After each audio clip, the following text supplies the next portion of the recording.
Psychic reading. Messages कैसे decode किए जाते हैं। सपने में बहुत कुछ दिखता है, कुछ इंट्यूशंस होते हैं। कैसे पता लगाया जाए कि ये जो अनुभव हो रहा है ये हमारे बुद्धि के, मन के, हमारे अपने जो सेंसरी ऑर्गन्स हैं उसके परे की बात है। ये कुछ इंट्यूशन और हमें इसको फॉलो करना चाहिए, क्योंकि इसी से हमारा शायद जीवन के आगे के जो रास्ते हैं वो खुलेंगे। आगे की गाइडेंस मिलेगी कि हमें करना क्या है, क्या फॉलो करना है, क्या बनना चाहते हैं हम, ये हमारी लाइफ का पर्पस क्या है, व्हाट शुड वी डू। तो आइए, इंटरेस्टिंग टॉपिक है, इसे आज देखते हैं।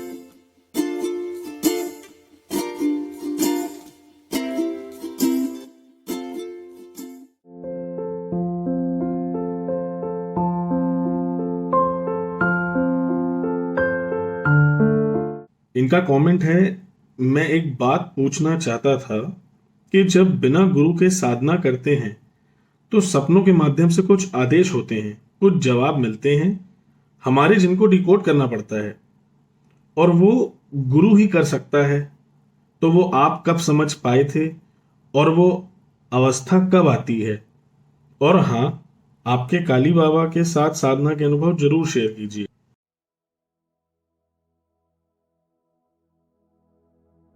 तो सबसे पहले ये समझ लेते हैं कि ये आदेश, ये मैसेजेस, ये जो भी इंट्यूशन होते हैं, किस विषय पे चर्चा हो रही है। पहले इसके बारे में थोड़ा समझ लेते हैं, ताकि जिन लोगों के साथ ऐसे अनुभव नहीं हुए हैं, जिनको इस बारे में नहीं पता है, उनके लिए अजीब ना हो। दोस्तों, होता यह है कि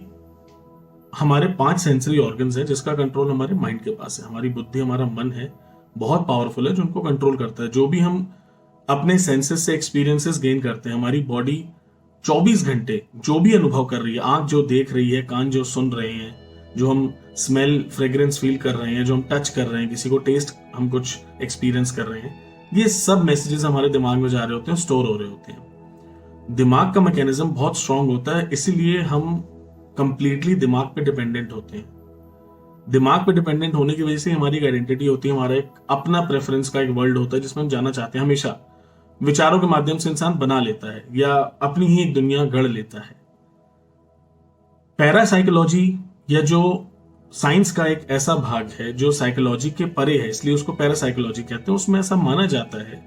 कि कुछ लोगों में योग्यता होती है जो बिना किसी भी सेंसरी ऑर्गन या माइंड पे डिपेंडेंट होके ऐसी कुछ बातें जान लेते हैं, ऐसी कुछ बातें उनको पता चल जाती है, कुछ इंफॉर्मेशन, कुछ डेटा उनके पास ट्रांसफर हो जाता है, जिसके बीच में कोई भी सेंसरी ऑब्जेक्ट या कोई भी मेंटल प्रोसेस इन्वॉल्व नहीं है, जिसको उन्होंने पढ़ा ना हो, देखा ना हो, सुना ना हो, जिसके बारे में कोई जानकारी ना हो। कई लोग अनजानों से मिलते हैं और बहुत कुछ ऐसी बातें बताते हैं जो उनके जीवन में बहुत ज्यादा रिलेट करती, जैसे उनको उनके बारे में बहुत पहले से पता हो या बहुत क्लोजली उनकी बातचीत हो, जानकारी हो। तो ये लोगों को कहा जाता है कि इनके पास साइकिक एबिलिटीज हैं, इनके पास जो इनका सिक्स्थ सेंस है, जो 5 सेंसेस के परे की सत्ता है, जिसको इंट्यूशन कहते हैं, थर्ड आई, बहुत सारे अलग अलग उसके नाम हैं, अलग अलग प्रोसेसेस हैं। जिस भी प्रोसेस से अगर वो इंसान उस लेवल के कनेक्शन सेटअप कर पाता है, तो जैसे दुनिया के अंदर मोबाइल फोन काम करता है कि ultimately there is a machine which is working in the space और सारे डिवाइसेस कहीं ना कहीं उससे कनेक्टेड हैं, वैसे ही ये प्रक्रिया भी काम करती है। एक चेतना का स्तर होता है, उसमें आप किसी के साथ कभी कभी कनेक्ट कर सकते हैं। मतलब आप जब उस व्यक्ति से बात करते हैं, उनके बारे में सोचते हैं, या अपने विषय में भी, जरूरी नहीं दूसरों के लिए, बट हाँ, कई बार साधकों के साथ ऐसा भी होता है। हम ध्यान करते हैं या जब हम कुछ ऐसी स्पेसिफिक प्रैक्टिसेस फॉलो करते हैं जिससे हमारे थर्ड आई पे, आज्ञा चक्र पे ज्यादा प्रभाव पड़ता है,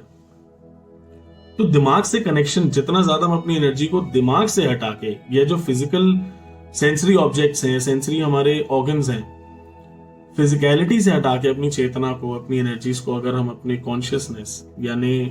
हमारे भीतरी दिमाग की सतह पे, जो अंदर की लेयर है, उस पर केंद्रित करते हैं, तो साधकों के अंदर या फिर जो भी इस प्रैक्टिस को फॉलो करता है, उनको ऐसे एक्सपीरियंसेस होने लग जाते हैं। कुछ लोग होते हैं जिनको बचपन से होते हैं या अपने आप भी होते हैं, जरूरी नहीं है कि उनको जीवन में उन्होंने कोई योग किया, ध्यान किया या कुछ ऐसा सीखा तभी उनको हुआ। कुछ लोगों को जीवन में अपने आप भी होने लगते हैं, कुछ लोगों को बचपन के साथ होते हैं। तो इसकी कोई ऐसी स्पेसिफिक क्वालिफिकेशन नहीं है, बट हाँ, ये है कि कुछ प्रैक्टिसेस फॉलो करने से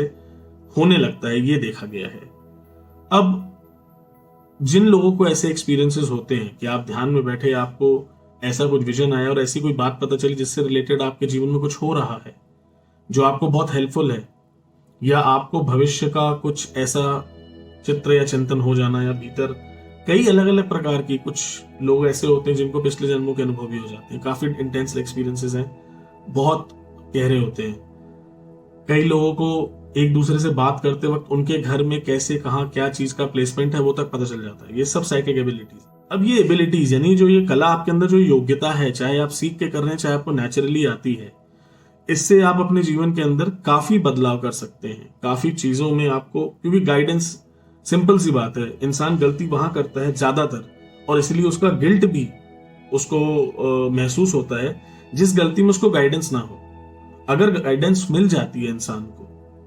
तो उसको एटलीस्ट पता है कि मुझे, हाँ, ऐसा एक इंडिकेशन था, एक हिंट की गई थी,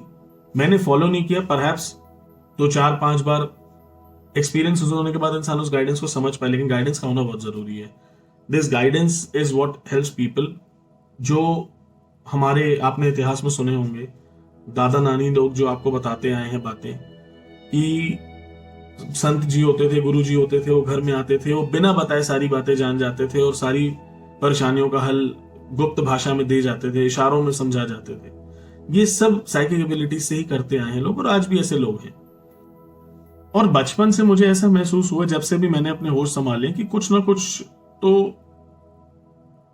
परासत्ता से प्राप्त है। ये नॉर्मल नहीं हूं मैं। जैसे जैसे जीवन के अंदर मैच्योरिटी आती गई, जैसे जैसे उम्र बढ़ती गई, अनुभव प्राप्त करता गया, मैं सीखता गया, तो मुझे इस बात में और ज्यादा, मेरी जो विश्वास था वो पक्का होता चला गया, दृढ़ता आती गई। वो एक अलग पहलू है, पर ये मैं नहीं कह सकता कि इस चीज को मैंने सीखा, क्योंकि सीखने के बाद तो बहुत कुछ हुआ, लेकिन जब मैं कुछ नहीं भी सीखा हुआ था, जब मुझे इस बारे में ज्ञान नहीं था, तब भी मेरे साथ नेचुरली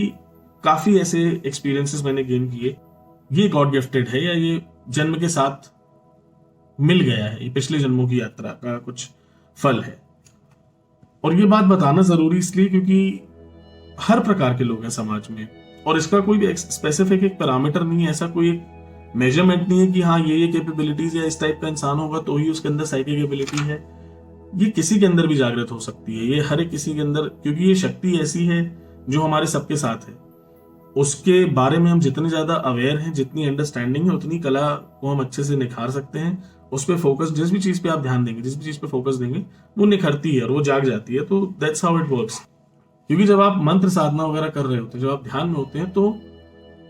आपके शरीर में, फिजिकल बॉडी के साथ साथ आपके ऑरा में, आसपास के वाइब्रेशन के माहौल में, हर जगह आप एक स्थिरता कायम करने पे ध्यान रखते हो। वो स्थिरता जब भंग होती है, एक स्टेडीनेस होनी चाहिए, एक लय लग जाती है इंसान की, एक धुन रम जाती है। वो धुन में अंदर और गंभीर होना है, जितना शोर शांत हो सके। बाहरी तौर पे साधक पहले जब साधना में गहरा उतरता है तो बाहरी शोर खत्म करता है कि आंखों से क्या है, आंखें बंद कर लेगा, हल्ला नहीं रहेगा, शांति में चल बैठ जाएगा, साधना करेगा, अपने ही क्रिया में, अपने ही पूजा में, अपने ध्यान में, या जो भी उसका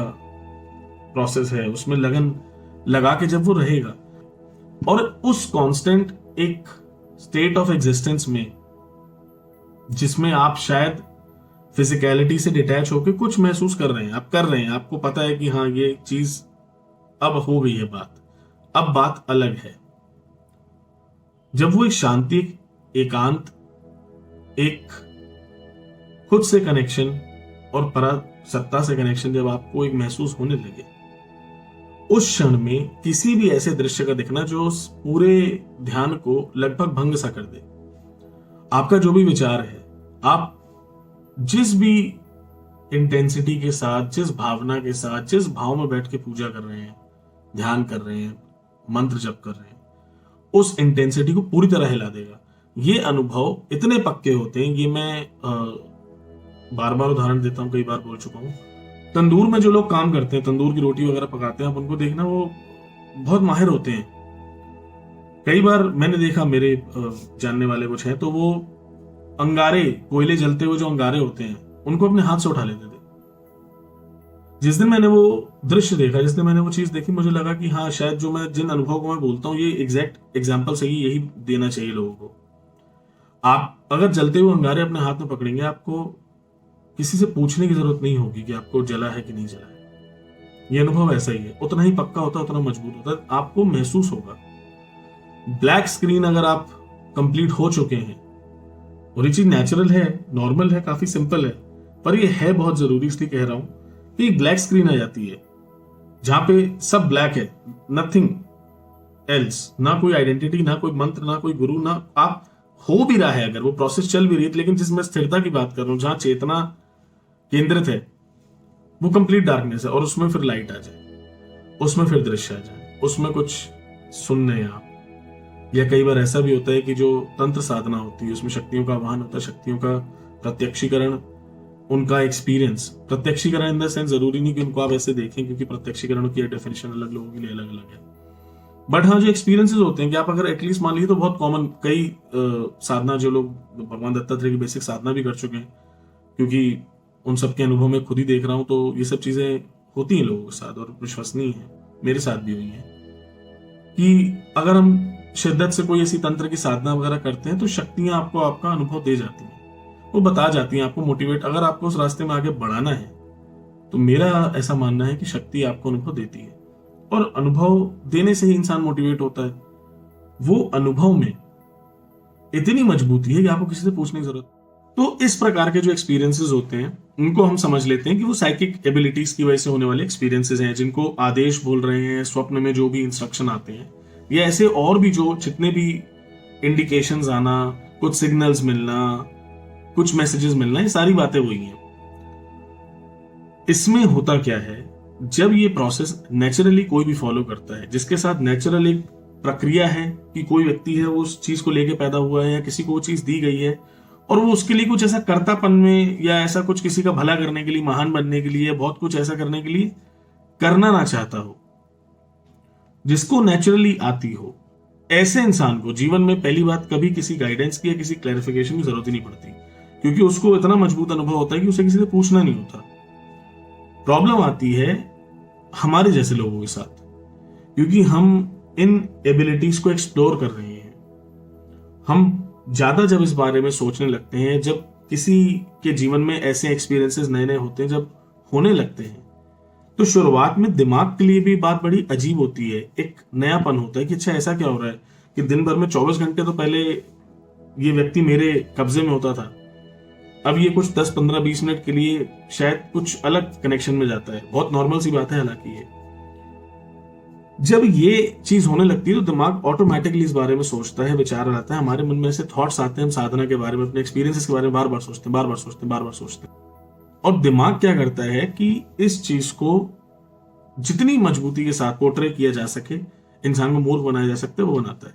इसीलिए हम कई बार ऐसे सपने में भी देख लेते हैं, पर ये अनुभव उतने कनेक्टेड नहीं होते, अनुभव उतने मजबूत नहीं होते, उतने सटीक नहीं होते, कि जिसकी वजह से हमें कहीं ना कहीं मन में डाउट रहता है कि ये अनुभव का मीनिंग क्या है, हम डिकोड नहीं कर पा रहे। या ऐसा भी हो सकता है कि हमें कोई मैसेज आया, कोई ऐसा एक्सपीरियंस हुआ, कुछ मैसेजेस हमको मिले, कुछ दृश्य दिखे, जिसको हम खुद से उत्पन्न करना चाह नहीं रहे थे, जिसको हम किसी के बारे में जानना नहीं चाह रहे थे, उन घटना को हम घटाने के लिए कुछ कर नहीं रहे थे, वो अपने आप हो तो गया, लेकिन तब भी समझ में नहीं आ रहा। तो उसके लिए मेरे साथ ऐसे जब भी एक्सपीरियंसेस हुए, तरुण शिवांश जी, मैंने सिर्फ अपने गुरु भगवान दत्तात्रेय से प्रार्थना करी है, उनकी शरण में गया और उनसे ही मैंने इस चीज का सोल्यूशन मांगा। ये सबसे प्राथमिक है। इसको फॉलो करने के बाद जो चीज मैंने सीखी है, जो आप लोग के लिए या बाकी जो भी ऐसे लोग हैं जिनके साथ ये प्रॉब्लम होती है कि मैसेजेस तो आते हैं, इंट्यूशंस तो होते हैं, स्ट्रांग भी हैं, लेकिन उसको हम डिकोड नहीं कर पा रहे, समझ नहीं पा रहे कि इसका कहाँ क्या यूटिलाइजेशन है, किससे रिलेटेड है, क्या करना चाहिए। कुछ मत करिए, आप जो भी प्रोसेस फॉलो करते हैं, आप अगर ध्यान करते हैं, आप मंत्र जाप करते हैं, कोई साधना करते हैं, किसी ईश्वर की पूजा पाठ करते हैं, उस प्रक्रिया को करने के पहले, मंत्र जाप करने के पहले या साधना करने के पहले, मन में सारी बातें छोड़ के, क्योंकि अगर इस चीज को जानना है सच में, अगर हमारे लिए इतनी इंपॉर्टेंट है, अगर हमारी इतनी मेच्योरिटी है, सीरियसनेस है, तो इसी को केंद्र में रखेंगे और एक विचार के साथ, इसी भाव के साथ कि इसका ईश्वर से या जिस भी शक्ति को आप मानते हैं, अपने गुरु से, उनसे आप क्लैरिफिकेशन मांगते हुए अपना ध्यान करें। मैं जब ये ऐसा करता था, मुझे कहीं ना कहीं ऐसा दूसरा कोई ना कोई एक मैसेज मिल जाता था जो पहले वाले की कड़ी को जोड़ देता था। कई बार ऐसा भी होता है कि आपको कोई एक बार किसी व्यक्ति से आपकी मुलाकात हुई, आपको कुछ पता चला, आपको समझ नहीं आया, दोबारा आप उस व्यक्ति से मिले, आपको कुछ और ऐसा पता चला जिससे वो बात कनेक्ट हो गई। तीसरी बार जब चौथी बार मिले तो पूरी एक अनुभवों की जो श्रृंखला थी वो पूरी स्टोरी अपने आप रिवील होती रहती है अंदर। तो ऐसा हो सकता है। इसके लिए डिकोड करने के लिए बहुत सिंपल मैंने यही प्रोसेस फॉलो करी, इसके अलावा और कुछ मैंने खास करा नहीं। कई बार ऐसा भी होता है कि बहुत नॉमिनल जो अनुभव होते हैं वो इंसान अपनी तरह किसी साधक से या अपने गुरु से भी पूछ सकता है, उसमें कोई ऐसी प्रॉब्लम खास नहीं है। तो मैं तो सिर्फ यही आपसे प्रार्थना कर सकता हूं कि इसको कंट्रोल करने का जितना कम प्रयास करेंगे, छोड़ दो, गुरु पे छोड़ दो, जिसको मानते हो आप उस पर छोड़ दो। जो अनुभव होना है वो होएगा, नहीं होना है नहीं होएगा। कुछ पता चलना था, अगर वो महत्वपूर्ण होगा, आपकी पाथा को खोलने वाला होगा,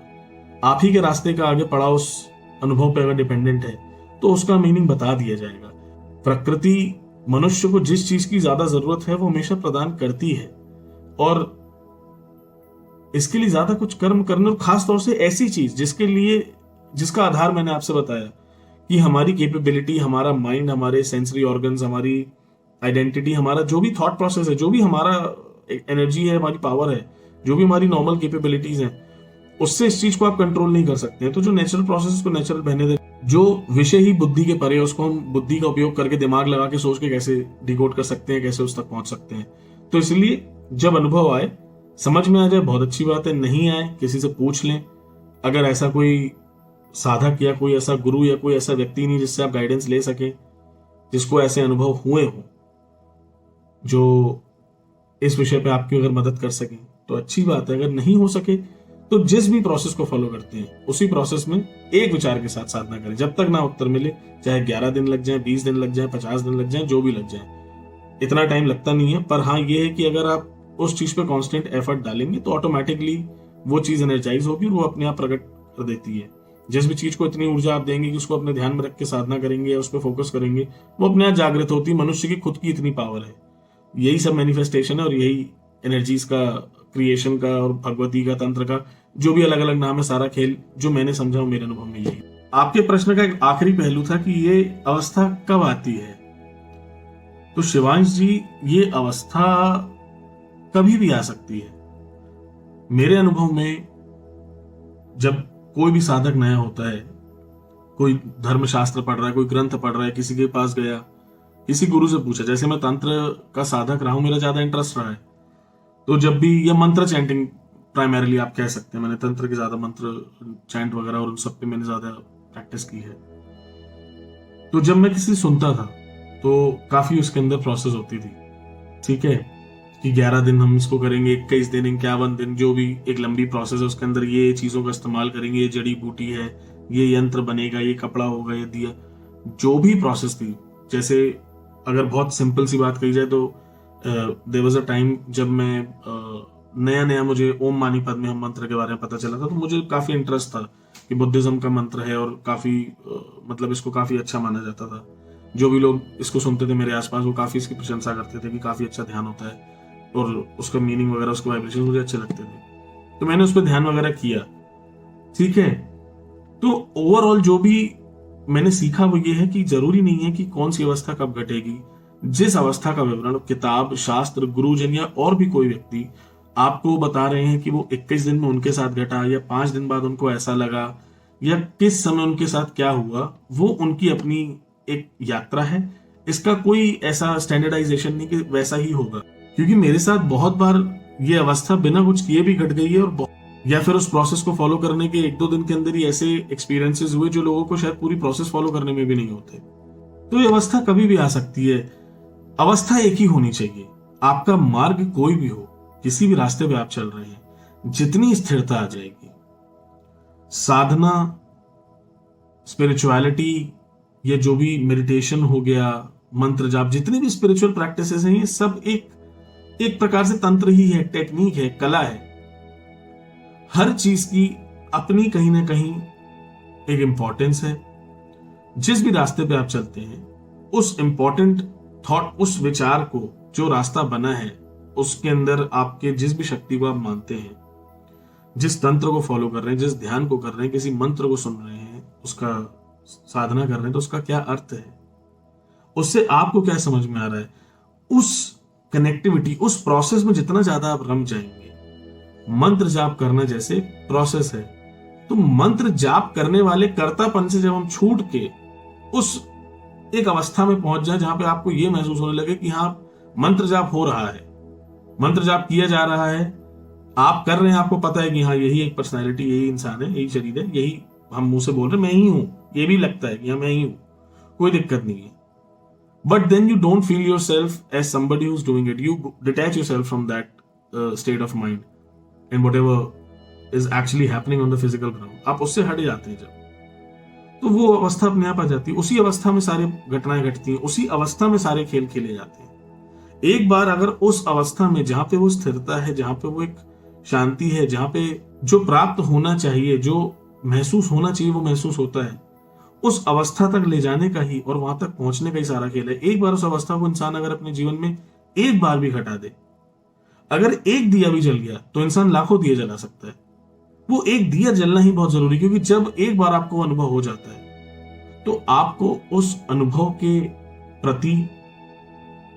उस अनुभव या उस स्थिरता के प्रति जो एक लगाव होगा, जिसको नशा कहते हैं, मस्ती कहते हैं ना, अवधूतों की जो मस्ती होती है, जो सिद्धों की मस्ती होती है, जो गुरुओं के शिष्यों की मस्ती होती है, आपको एक बार अपने गुरु का एक सानिध्य मिले तो सही, वो कनेक्टिविटी मिले तो सही। तो इसी विचार के साथ मुझे लगता है आपके सभी प्रश्नों के उत्तर, जो भी 3-4 अहम बातें आपके कमेंट से मैं समझ पाया, आपको समझ में आ गया होगा। अगले वीडियो में इसी से रिलेटेड एक और दूसरा कमेंट आया था जिसमें एंजल नंबर्स के बारे में पूछा गया था कि एंजल नंबर्स पे आपका क्या विश्वास है, क्या विचार है, आप मानते हैं नहीं मानते हैं। तो बहुत जल्द उस पर भी एक वीडियो शेयर करेंगे आप सभी के साथ। अगर ये विचार ऐसे ही धीरी बातें आराम से जैसे मैं कंफर्ट में कर पाता हूं, ये आप लोगों को अगर सही लगती हो तो कमेंट करके जरूर बताएं। आप लोगों के काफी सपोर्ट और मोटिवेशन की वजह से आज हमने 10K सब्सक्राइबर्स अपने पूरे किए, जिसकी मुझे बहुत खुशी भी है और काफी अच्छा लगता है। मैं अपने जीवन में उस 2 साल पहले उस दिन को जानता हूं जब मेरे कुछ 60-70 सब्सक्राइबर्स थे और आज 10,000 हैं। और इस 60-70 सब्सक्राइबर्स से और 10,000 सब्सक्राइबर्स में जो मेरे जीवन में परिवर्तन आया है, उस सभी के लिए मैं आपका धन्यवाद भी करता हूँ और आप सभी का अभिनंदन करता हूँ। बहुत अच्छा मेरे को मेरे जीवन में जो सत्संग चाहिए था वो इस चैनल के माध्यम से मिला है और इसीलिए मैं आप सभी का शुक्रगुजार हूँ। वीडियो को अपने परिवार वालों के साथ शेयर करें, अपने दोस्तों के साथ शेयर करें, और भी ऐसा कोई व्यक्ति जिसके ऐसे ही प्रश्न हो, अगर आपको लगता हो कि इस वीडियो में उनके प्रश्नों के उत्तर हैं तो उनके साथ शेयर करें। और इसी टाइप का अगर आपको स्पिरिचुअल कंटेंट पसंद हो तो चैनल को सब्सक्राइब करें। Thank you.